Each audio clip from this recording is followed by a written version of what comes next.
Cuando se calma el bullicio de la ciudad y se van apagando las luces de la casa, se enciende la luz del entendimiento. Desde este momento comienza Puerto de Libros, Librería Radiofónica, programa que contiene todos sus elementos tipo A. Puede ser escuchado por niños, niñas y adolescentes sin la supervisión de padres, madres o representantes. Comienza Puerto de Libros, Librería Radiofónica. Este programa llega a ustedes con el patrocinio de Puerto de Libros, librería de autor, ubicada en la Vereda del Lago y en el Teatro Varal de Maracaibo. Disfruta de los mejores libros a través de su página web, puertodelibros.com.be. Sultana del Lago Editores, la única editorial venezolana que te ofrece el servicio de impresión bajo demanda para todo el territorio nacional. Conoce más de sus servicios en sultanadelago.com.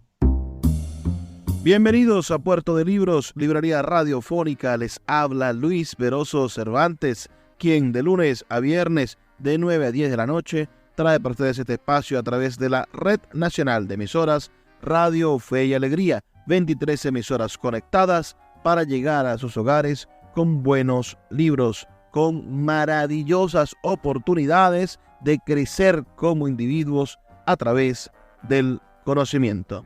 Lo hacemos, por supuesto, en esta casa maravillosa, en este corazón rojo palpitante de Radio Fe y Alegría. La noche de hoy estaremos compartiendo con ustedes algunos fragmentos de una interesante actividad que tuvimos el pasado sábado 8 de julio del 2023, cuando tuvimos la oportunidad de presentar el libro La jugada maestra de Rómulo Betancourt, del político y escritor venezolano Rafael Simón Jiménez, en el marco de la Feria Independiente del Libro de Maracaibo en el Teatro Varal de Maracaibo. Sin más demoras, escuchemos esta interesantísima conferencia, actividad cultural que se desarrolló para todos ustedes a través de las actividades del Movimiento Poético de Maracaibo y que estuvo siendo transmitida en vivo por mi canal de YouTube, Luis Veroso Cervantes, donde ustedes van a conseguir esta información, por supuesto, pero también van a conseguir los programas de Puerto de Libros, nuestros podcasts. Tenemos por allí Reverso con Juan Carlos Fernández, tenemos Ni tan calvo ni con dos pelucas con mi amigo Joel Salas, y también nuestras 7 de la mañana, esas 7 ideas que tenemos para cambiar el mundo. Todas las mañanas una idea diferente. Así que vamos con la presentación del libro La jugada maestra de Rómulo Betancourt, del escritor Rafael Simón Jiménez, quien en algún momento fuera nada más y nada menos que rector del Consejo Nacional Electoral. Buenas. Un gusto de verdad conectarnos aquí con el público presente también. Bienvenidos las personas que se encuentran afuera y quieran acompañarnos en esta presentación. Estaremos esta tarde comenzando esta jornada con la presentación del libro La jugada maestra de Rómulo Betancourt, escrito por Rafael Simón Jiménez, quien ha dedicado su vida a pensar este país. Rafael ha hecho este libro, que además es un libro interesantísimo, sobre un personaje venezolano digno de admiración, como lo es el señor Rómulo Betancourt, pero al mismo tiempo con sus luces y con sus sombras, y de eso trata un poco este libro. Rafael Simón Jiménez ha sido parlamentario venezolano durante varios periodos legislativos, participó en uno de los movimientos políticos más conocidos, diría yo, inspiradores en algún sentido de este país, como lo fue el MAS, y también, por supuesto, ha estado vinculado con la acción política contemporánea. Recientemente fue rector del Consejo Nacional Electoral, que es sin duda una de las más altas posiciones de este país. Se supone que en en un país de poderes independientes, el Consejo Nacional Electoral, el poder electoral, es uno de los poderes que está al mismo nivel de la presidencia o de la Asamblea Nacional, y ser magistrado, es decir, ser rector del Consejo, es uno de los más grandes honores que cualquier ciudadano podría tener, como ser miembro de la Corte Suprema. Rafael, aquí estamos en esta sala de unas 5 o 6 personas, y fuera en la feria también nos está escuchando toda la feria a través del sistema de sonido del teatro, así que posiblemente nos estén escuchando unas 20 personas que están afuera. Así que con gusto te damos la palabra para que le des un saludo a quienes estamos aquí. Cómo no, muchísimo gusto saludar esta iniciativa tuya, de tu editorial, de la 5ª edición de la Feria del Libro de Maracaibo, que la considero fundamental. Yo estaba recordando, antes de incorporarme a esta presentación, un pensamiento y una situación que tiene que ver con los libros, con la exaltación de los libros y la lectura. Una del maestro de las letras, Borges, que decía que él se imaginaba el paraíso como una inmensa biblioteca.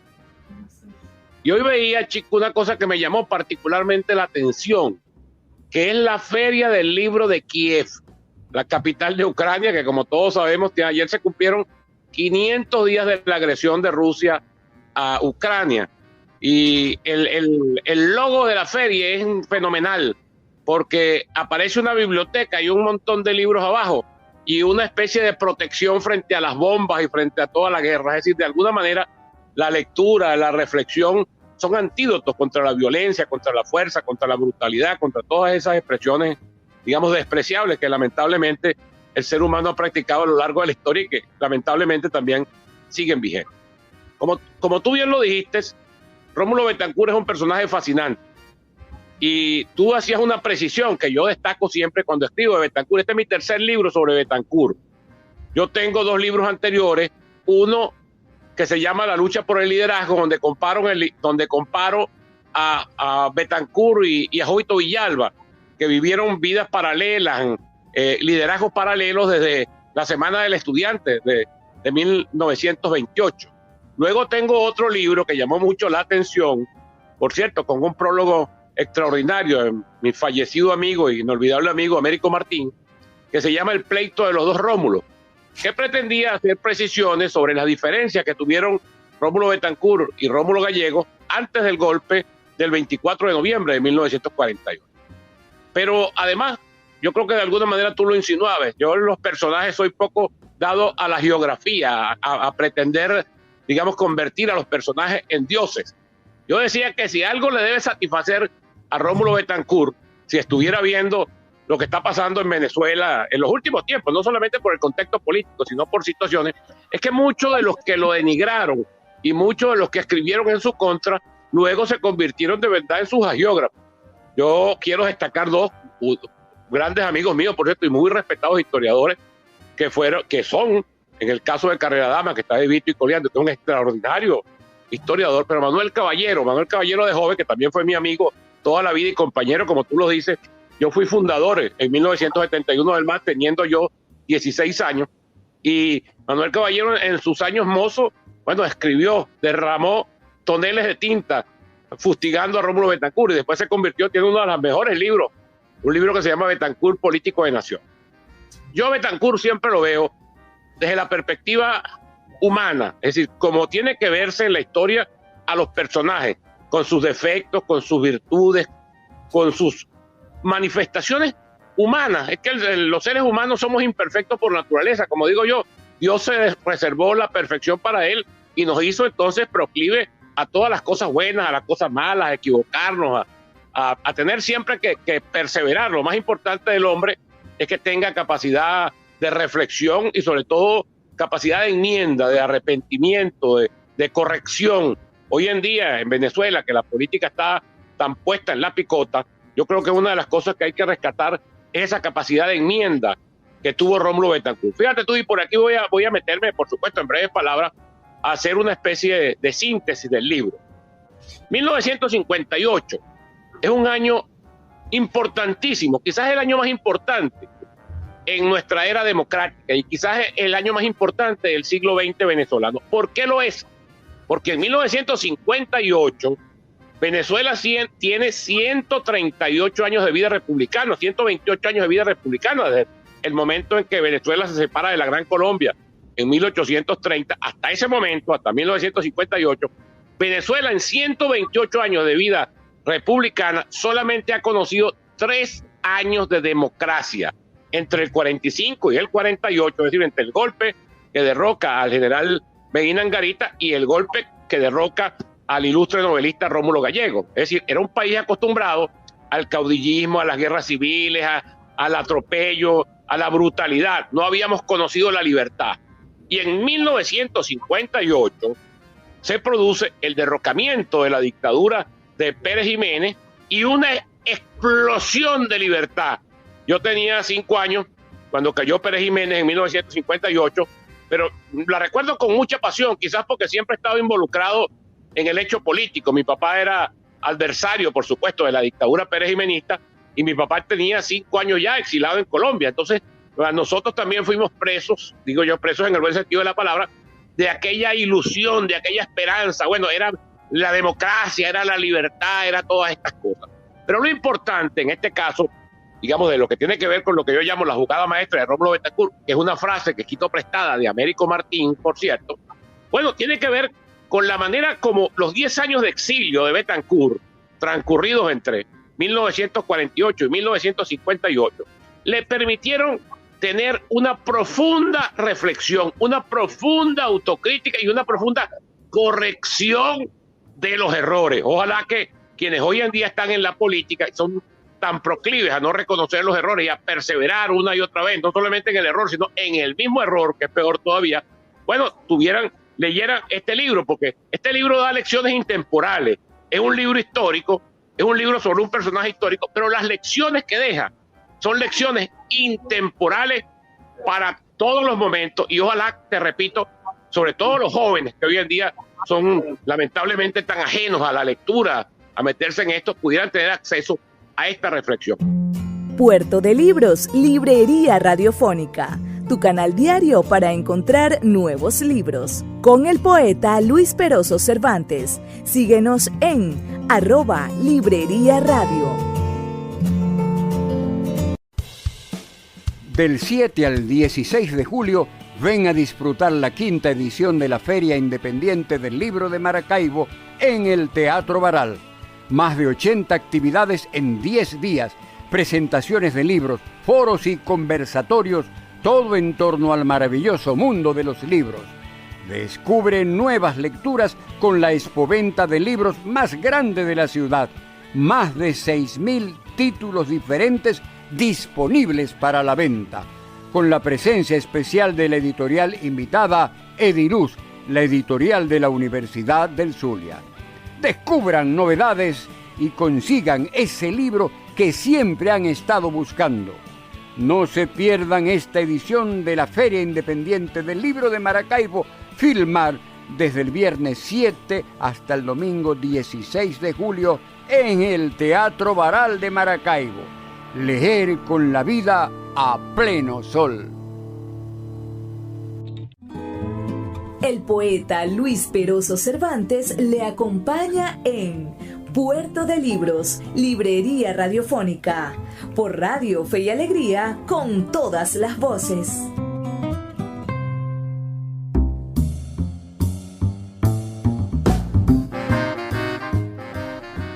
Continuamos con Puerto de Libros, Librería Radiofónica, esta noche escuchando esta interesantísima actividad que se desarrolló el pasado 8 de julio del 2023 en el Teatro Baral de Maracaibo, con el escritor y político Rafael Simón Jiménez, autor del libro La jugada maestra de Rómulo Betancourt. Sigamos con esta maravillosa presentación. Recuerden enviarme sus opiniones y decirme de qué parte del país nos están escuchando al 0424-672-3597. Porque Betancourt, el cuento es más o menos breve. Betancourt regresa el 9 de febrero de 1958. Es el último de los grandes líderes que regresa al país.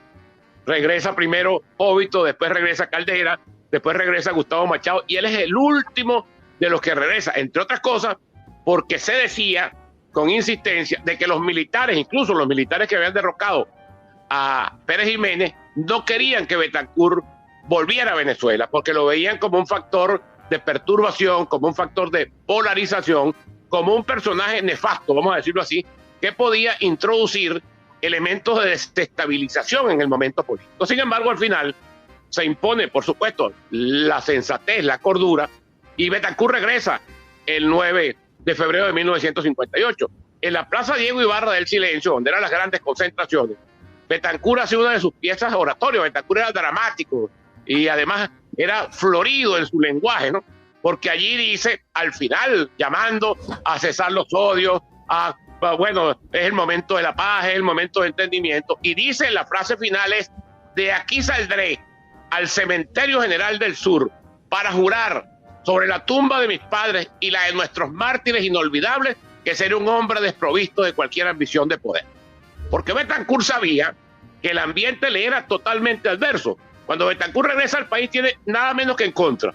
Tiene una fracción muy importante de las Fuerzas Armadas, tiene en contra el clero, tiene en contra el empresariado, tiene en contra de alguna manera, o por lo menos, digamos, con resquemores y aprehensiones a los Estados Unidos, y tiene resistencia en su propio partido, incluso entre los que formaban parte de la generación fundadora, Leoni, Luis Beltrán Prieto, Gonzalo Barrios, no estaban con Betancur, y no estaban con Betancur no porque no estuvieran desde el punto de vista de las simpatías y de las afinidades, sino porque lo que se decía era que si Betancur era nuevamente presidente, los militares lo iban a derrocar y iba a volver la dictadura en Venezuela.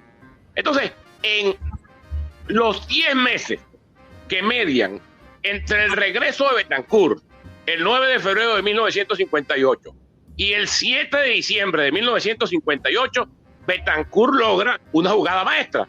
Es decir, logra neutralizar en unos casos y colocar a su favor en otros todos los factores de poder que se le oponían. Los va desmontando uno a uno.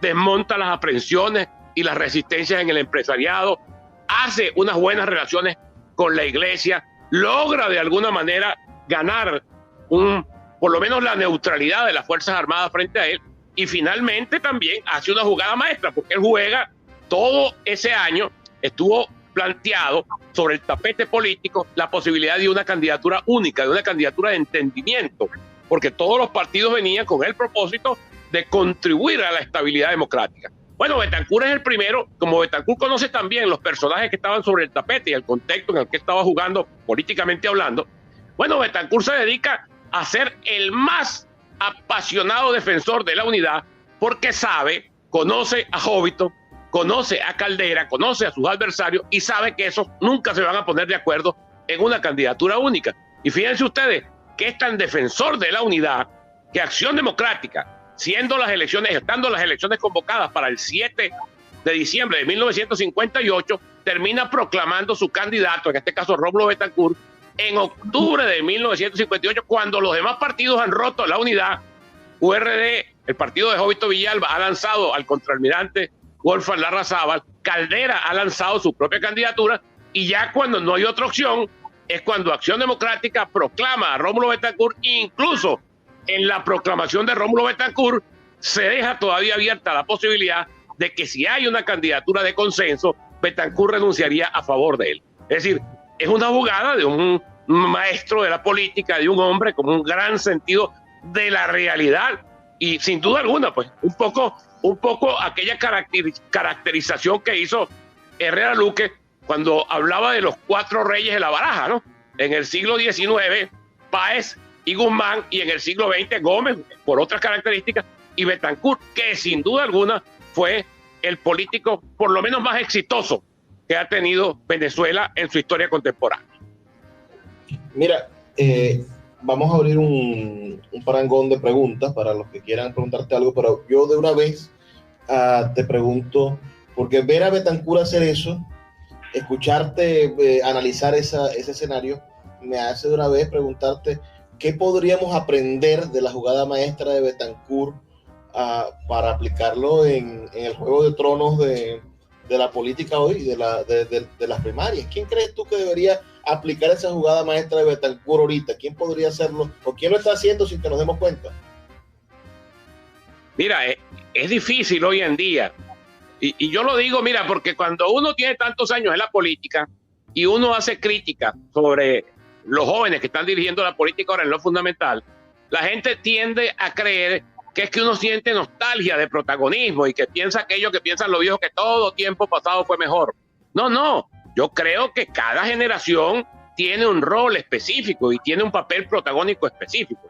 Pero una de las cosas que ha afectado nuestra capacidad de acierto, por ejemplo, para salir de la crisis política actual, es que este sector de la juventud, lo que pudiéramos llamar hasta los 40 años, juventud prolongada, se creó o se formó en una etapa de vaciaje de la política.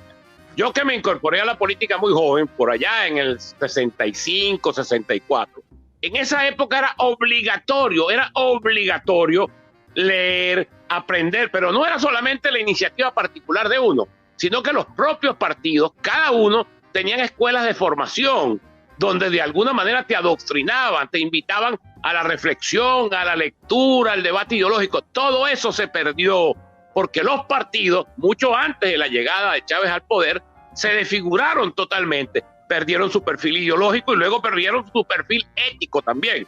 Entonces la política entró en un vaciaje muy grande y de alguna manera esta generación que está ahora en rol protagónico, que ha sido muy valiente, que ha tenido mucho coraje, que como dicen ahora en estos giros novedosos, ha dejado la carne en el asador, sin embargo, no ha tenido la formación, no ha tenido la lectura, ni siquiera una cosa que es importantísima, que es el tema del conocimiento de la historia de Venezuela. Por eso es que te digo que este libro, el que lo lea, este libro hay dos maneras de leerlo.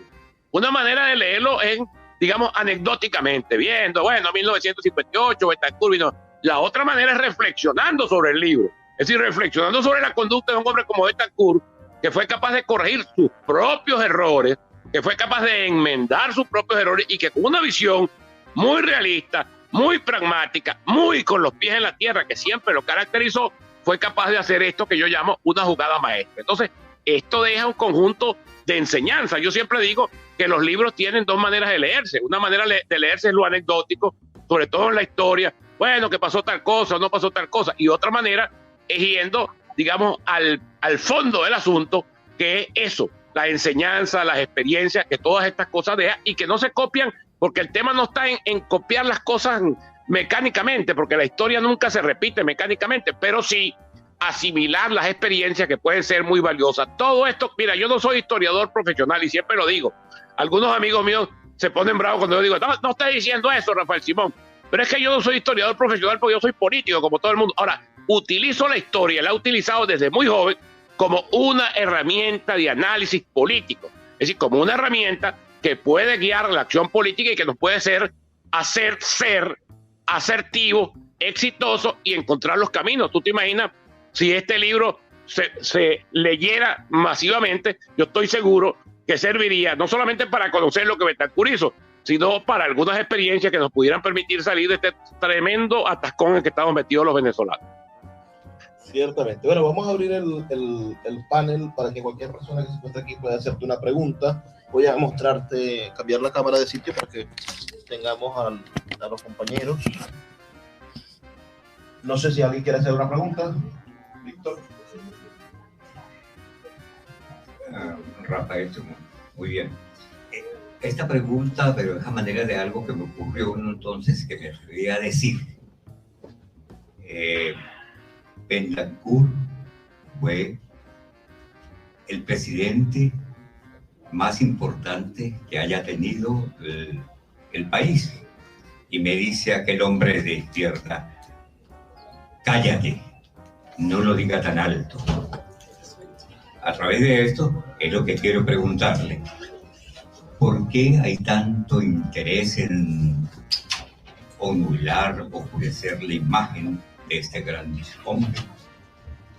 Betancourt, hay que decirlo, en honor a la verdad, siempre fue un hombre cismático. Son de esos líderes, de esos liderazgos tan fuertes que despiertan sentimientos encontrados. Betancur, había gente betancurista hasta los tuétanos y habían antibetancuristas también ante los tuétanos. Frente a Betancur, nadie era neutral. Escuchas Puerto de Libros con el poeta Luis Peroso Cervantes. Síguenos en Twitter e Instagram como @Librería Radio. Ajá, Leoncio, dime, ¿qué es eso que andas apurado que me quieres preguntar, me quieres decir? Ah, que están hablando de una feria del libro, ¿me puedes decir algo? Bueno, sé que ahora del 7 al 16 de julio se dará la 5ª edición de la Feria Independiente del Libro de Maracaibo. ¿Y dónde va a pasar eso, Carlos? Dime, en el Teatro Baral de nuestra ciudad. Más de 80 actividades, Leoncio, se darán en 10 días. Habrá presentaciones de libros, foros y conversatorios, todo en torno al maravilloso mundo de los libros. ¡Ay! Y yo puedo descubrir entonces nuevas lecturas con la expoventa de libros, ¿verdad? Porque va a haber una expoventa, claro. Más de 6.000 títulos diferentes estarán disponibles para la venta. ¡Ay!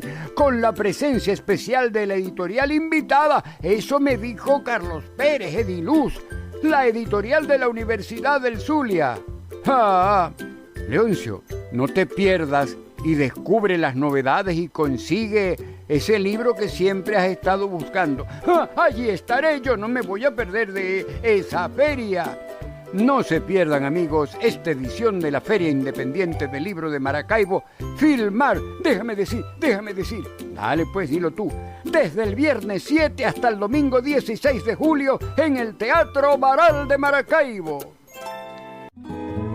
El poeta Luis Peroso Cervantes le acompaña en Puerto de Libros, Librería Radiofónica, por Radio Fe y Alegría, con todas las voces.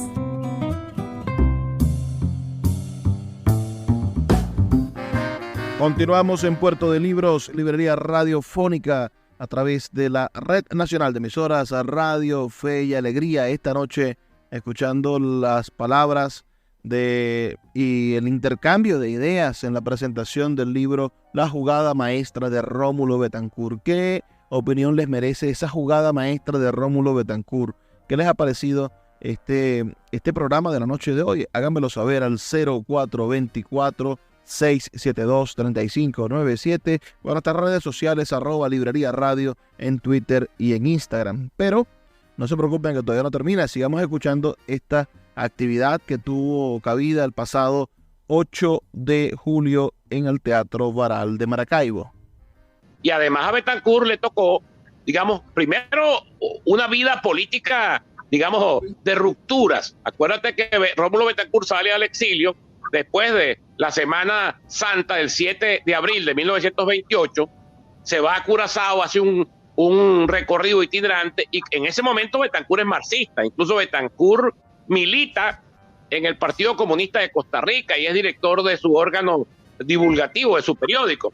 Pero Betancourt, cuando llega a Venezuela, entonces inicia algo que demuestra precisamente su genio político, que es una ruptura con el marxismo. Y su ruptura con el marxismo no solamente se produce desde el punto de vista teórico, porque Betancourt siguió teniendo una extraordinaria formación marxista, sino desde el punto de vista de la práctica. Betancourt decía, ¿cómo podemos nosotros proclamar una revolución marxista en un país atrasado, semifeudal, que ni siquiera tiene clase trabajadora? Si tomamos en cuenta el dogma marxista de que la clase obrera tiene que ser la vanguardia de la lucha revolucionaria. Y eso entonces le va a producir ruptura con los comunistas, ruptura con Jovito Villalba. Luego, cuando le toca gobernar entre el 45 y el 48, bueno, enfrentamientos con la iglesia, enfrentamientos con las fuerzas representativas de lo que había sido el gomecismo y el lopecismo.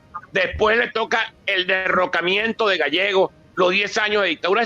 Betancourt siempre fue un hombre que le tocó ejercer la política y gobernar en condiciones sumamente difíciles. Después le toca nada más y nada menos que la década o los primeros 4 o 5 años de la década de los 60, que fue una década terrible de lucha armada insurreccional, la confrontación que se abre en América Latina con la llegada de Fidel Castro al poder en Cuba. Es decir, Betancourt nunca fue un personaje neutral, un personaje que lo pudieras aceptar tú digamos, con objetividad, porque despertaba grandes pasiones. Yo, por ejemplo, siempre le mamaba gallo a mi maestro de la política, vamos a decir, uno de mis grandes maestros de la política fue Pompeyo Márquez. Una vez en un bautizo del libro de la hija de Rómulo Betancourt, en una librería en Caracas, yo le decía a Virginia, mira Virginia, yo estaba con Pompeyo Márquez, le decía, fíjate tú la contradicción de la vida.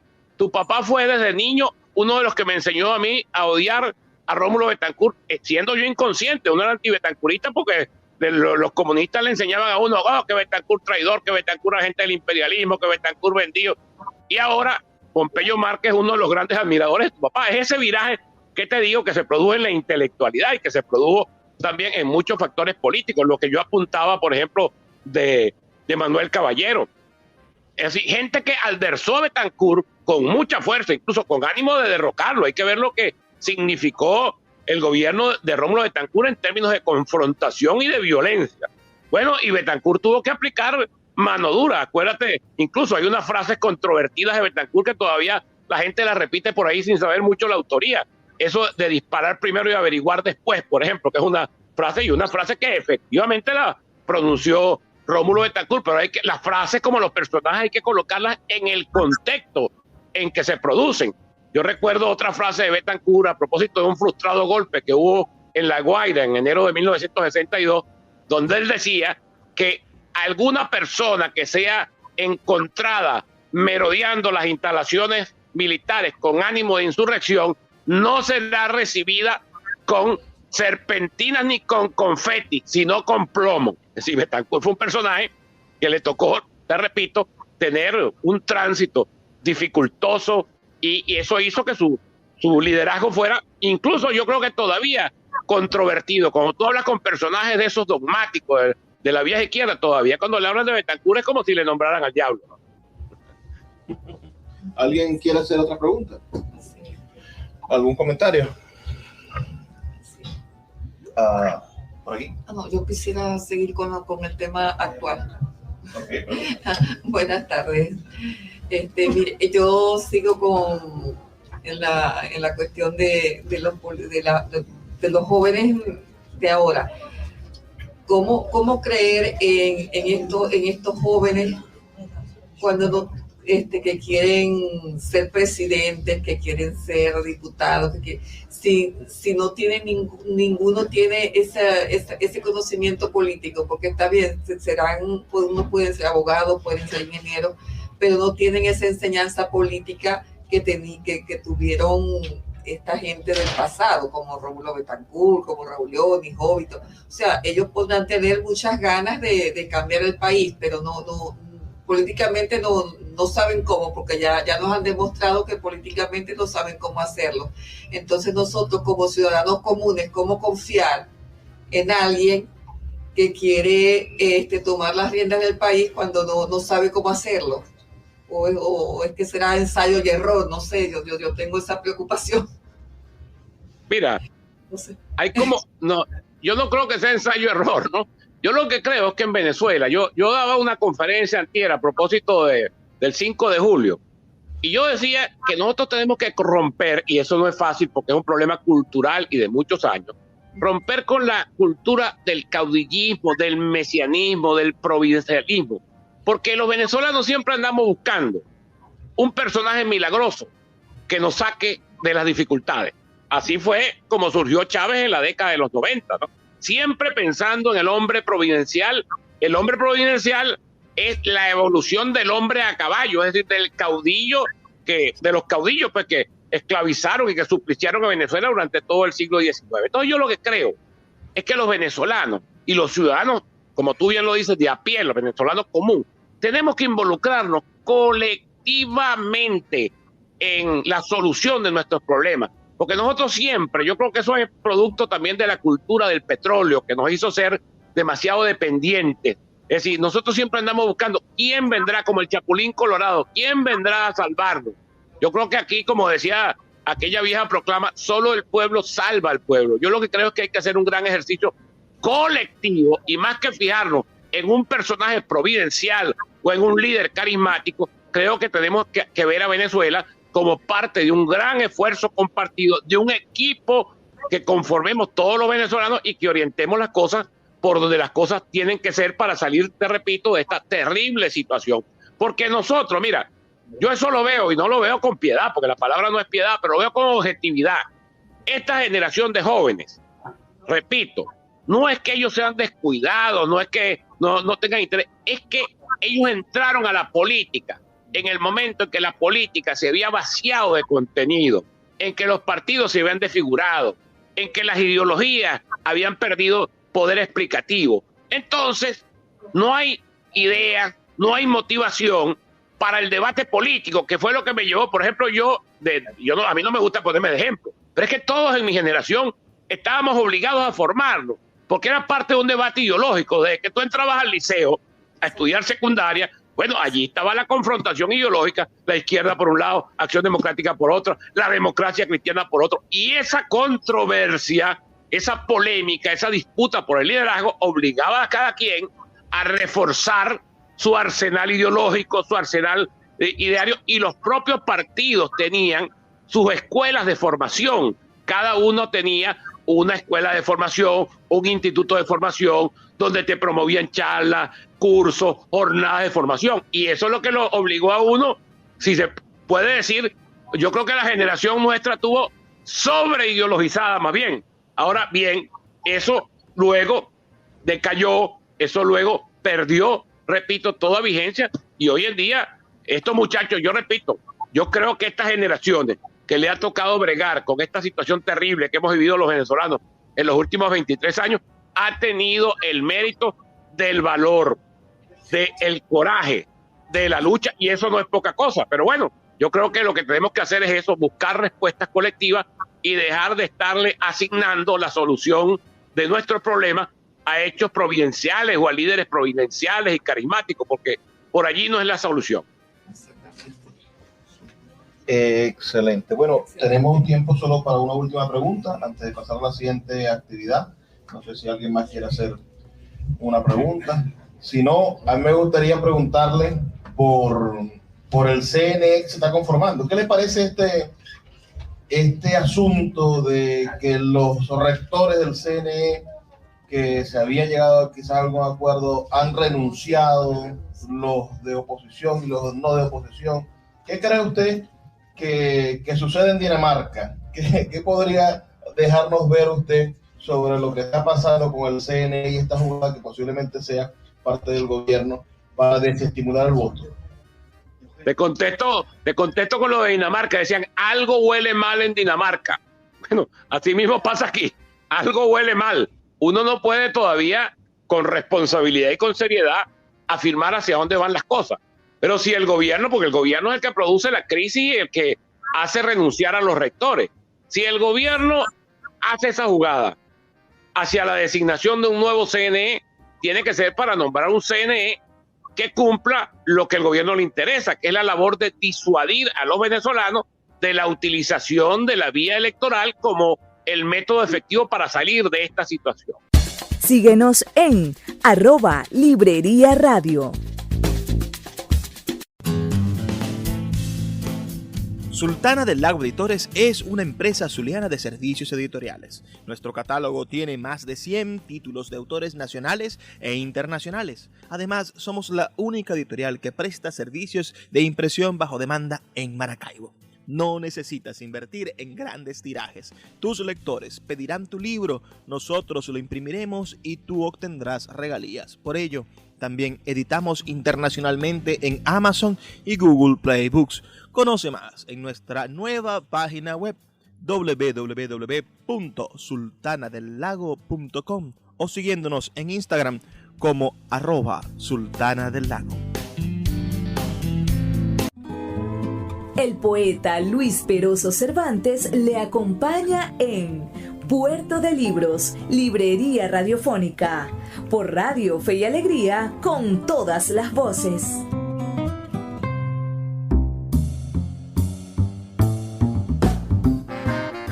Así llegamos al segmento final de nuestro programa Puerto de Libros, Librería Radiofónica, pero aún no ha terminado, tranquilos, estamos escuchando nada más y nada menos que la presentación del libro La jugada maestra de Rómulo Betancourt, escrito por Rafael Simón Jiménez, ex rector del CNE y por supuesto fundador del partido Más Movimiento al Socialismo, un hombre vinculado con los grandes hechos de la política venezolana y un analista de primera línea, un analista que nos trajo este maravilloso libro muy bien escrito que ustedes pueden adquirir ya en Amazon o en las librerías digitales de su teléfono. Usted en su teléfono tiene una librería digital que es la de Google Play Books.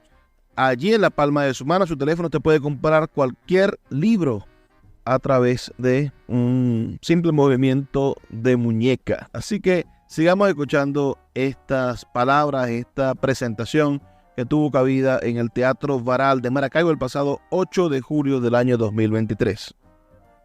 Sin embargo, yo veo en la gente, incluso en la gente común y corriente, más convicción que en el propio liderazgo, de que Venezuela no tiene otra salida. Es que no hay otra salida que no sea la electoral y la democrática y la cívica. Pero además de que no hay otra, es la mejor salida. Porque frente a un gobierno agotado, fracasado, a un gobierno que ha metido a Venezuela en la peor crisis de toda su historia, bueno, ¿qué cosa se puede expresar con más contundencia que la decisión ciudadana a través de las urnas electorales? Yo lo que creo es que en los venezolanos tiene que acerarse, blindarse la convicción de que aquí tenemos que salir de esto con el CNE que sea, con el ventajismo que sea, porque si bien es cierto que el gobierno utiliza el ventajismo, el abuso de poder, la utilización de recursos públicos, la coacción, la presión, el hambre, todo lo que tú quieras, también es verdad que nosotros tenemos una gran ventaja política que lo revelan todas las encuestas y sondeos de opinión, que es una mayoría inmensa que bordea el 80% que quiere cambio. Entonces, con el CNE que salga, nosotros no podemos actuar irresponsablemente, hacer deducciones. Uno piensa, conociendo el gobierno, que esto va a ser para mal, pero sea para mal o sea para bien, yo lo que creo es que la maniobra se desbarata con la decisión de los ciudadanos de ir a votar. Yo siempre pongo el ejemplo, como ustedes saben, yo soy de Barinas, porque aquí a partir de la victoria que se obtuvo en Barinas el 9 de febrero del 2022, aquí se ha hablado mucho nacionalmente del ejemplo Barinas. Bueno, ¿cuál fue el ejemplo Barinas? En Barinas el gobierno deja competir al señor Freddy Superlano, candidato ahora, por cierto, candidato presidencial de Voluntad Popular a las primarias de octubre, lo deja competir en las elecciones porque piensa que el señor Superlano no va a ganar las elecciones y que le va a servir a su propósito de dividir a la oposición, porque en Barinas habían dos candidatos, además del señor Superlano, había otro candidato, el exgobernador Rosales Peña, que sacó casi 50,000 votos, un ex dirigente de Acción Democrática con mucho arraigo, que fue gobernador muchos años en la Cuarta República. Bueno, el gobierno deja competir a Superlano porque cree que Superlano va a perder y va a dividir, va a ayudar a dividir. Bueno, cuando Superlano les gana, que les ganó por una victoria, un estrecho margen, casi menos de 100 votos, bueno, entonces lo ilegalizan o lo inhabilitan. Fíjense ustedes que nosotros estamos sorprendidos por lo que le acaban de hacer a María Corina Machado. Yo también, yo soy solidario con María Corina y con todos los inhabilitados, porque el gobierno las inhabilitaciones las manipula al margen de la ley, al margen del Estado de Derecho y de todo eso. Pero lo que le hicieron a Freddy Superlano en su oportunidad fue peor que lo que le están haciendo a María Corina, porque lo dejaron competir, lo aceptaron como candidato y después que le ganó, lo inhabilitaron. Ahora, ¿qué pensó el gobierno que iba a pasar en Barinas? Que Freddy Superlano, burlado, que Freddy Superlano inhabilitado iba a llevar a la gente a la calle, a las guarimbas, no volvamos a votar, esto es un fraude, aquí no vale la pena porque el gobierno se roba las elecciones. ¿Qué hizo Freddy Superlano? Con muy buen criterio. Señores, vamos para las próximas elecciones, vamos con pie firme. Y después vino otro atropello más, que fue una cadena de inhabilitaciones. Primero él quiso poner a su esposa como candidata, la inhabilitaron. A Julio César Reyes, que es actualmente secretario general del gobierno de Medina, lo inhabilitaron. A Andrés Eloy Camejo, secretario general de Acción Democrática, lo inhabilitaron hasta que se llegó a Sergio Garrido, que no lo podían inhabilitar porque no tenían por dónde. Es decir, yo creo esta elección de Barinas lo que debe llevarnos a nosotros es a la convicción de que tenemos que votar, de que tenemos que reforzar la vía electoral, porque no solamente es la única que tenemos, sino que es la mejor para poner en evidencia el inmenso rechazo popular y el inmenso deseo de cambio que hoy en día tiene la mayoría de los venezolanos. Bueno, Rafael, muchísimas gracias por tu intervención. A ti, mucho gusto, a todos ustedes. Este libro. Vamos a darle un aplauso a Rafael Simón Jiménez, autor de este libro, La jugada maestra de Rómulo Betancourt. Ya muy pronto disponible ya en Amazon para que cualquier persona pueda leerlo y disfrutarlo. Hasta luego, Rafael. Gracias, mucho gusto, mucho gusto. Ahora toca despedirnos, ya se ha terminado el tiempo que teníamos a través de esta maravillosa ventana que es Puerto de Libros, librería radiofónica, en su emisora de Radio Fe y Alegría. Lamentándolo mucho, toda la noche nos sucede lo mismo, quedamos así como esperando que sea eterno el momento de discutir, de encontrarnos y de disfrutar de la intelectualidad. Me toca despedirme hasta el día de mañana, pero no se le olvide a usted que estamos aquí de lunes a viernes por la Red Nacional de Emisoras Radio Fe y Alegría. Trabajo para ustedes, Luis Peroso Cervantes. Por favor, sean felices, lean poesía. Los libros son máquinas del tiempo. A través de sus páginas podemos viajar a todas las épocas de la humanidad, navegar en las mentes de grandes artistas y transportar nuestra experiencia hacia la posteridad. De lunes a viernes puedes abordar una embarcación de papel en Puerto de Libros, librería radiofónica, producido y conducido por el poeta Luis Peroso Cervantes. Un programa dedicado al maravilloso mundo de la lectura, la cultura y la intelectualidad, por Radio Fe y Alegría, con todas las voces. Del 7 al 16 de julio, ven a disfrutar la 5ª edición de la Feria Independiente del Libro de Maracaibo en el Teatro Baral. Más de 80 actividades en 10 días, presentaciones de libros, foros y conversatorios, todo en torno al maravilloso mundo de los libros. Descubre nuevas lecturas con la expoventa de libros más grande de la ciudad. Más de 6.000 títulos diferentes disponibles para la venta, con la presencia especial de la editorial invitada Ediluz, la editorial de la Universidad del Zulia. Descubran novedades y consigan ese libro que siempre han estado buscando. No se pierdan esta edición de la Feria Independiente del Libro de Maracaibo, Filmar, desde el viernes 7 hasta el domingo 16 de julio en el Teatro Baral de Maracaibo. Leer con la vida a pleno sol.